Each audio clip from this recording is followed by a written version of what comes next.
ভাই আমরা না ছেলে মেয়েদেরকে শিক্ষিত বানাই, ডাক্তার বানাই, উকিল বানাই, ম্যাজিস্ট্রেট বানাই, কিন্তু মানুষ বানাইতে পারলাম না। হ্যাঁ ভিউয়ার্স, আমি কথা বলছিলাম বহুল আলোচিত বাংলাদেশের, যে যার মা 7 দিন মরে পড়ে রয়েছে, সেই জায়গায় পাশের রুমে তার মেয়ে অবস্থান করছেন, মেয়ে বসবাস করছেন।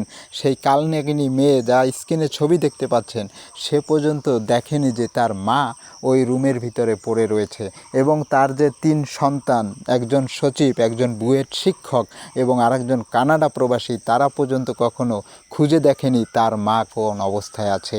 এই জন্য বলেছি ভাই, আমরা তো সন্তানদের জন্য উচ্চশিক্ষা দেওয়ার জন্য চেষ্টা করি, বা সব সময় এই চিন্তাই করি যে ছেলের উচ্চশিক্ষায় শিক্ষিত হবে, চাকরিজীবী হবে, দেশ ও দশের উজ্জ্বল করবে। ভাই, এই ধরনের কুলাঙ্গার সন্তান যার যে মা জন্ম দেয়, সে কখনোই সেই সন্তানের কাছ থেকে কিছুই আশা করা যায় না। ভাই দেখুন, আজকে মায়ের 3 সন্তান, কি নেই তাদের, তারা একজন বুয়েট শিক্ষক বলতে বাংলাদেশের কয়েকজন ভালো মানুষের ভিতরে তাদের পদমর্যাদা ভালো অবস্থানে, কিন্তু আজকে কি কাজটা তারা করে দেখিয়েছেন। তো এই জন্য বললাম ভাই, শিক্ষাটা বড় বিষয় না, আগে মানুষ করাটা বড় বিষয়।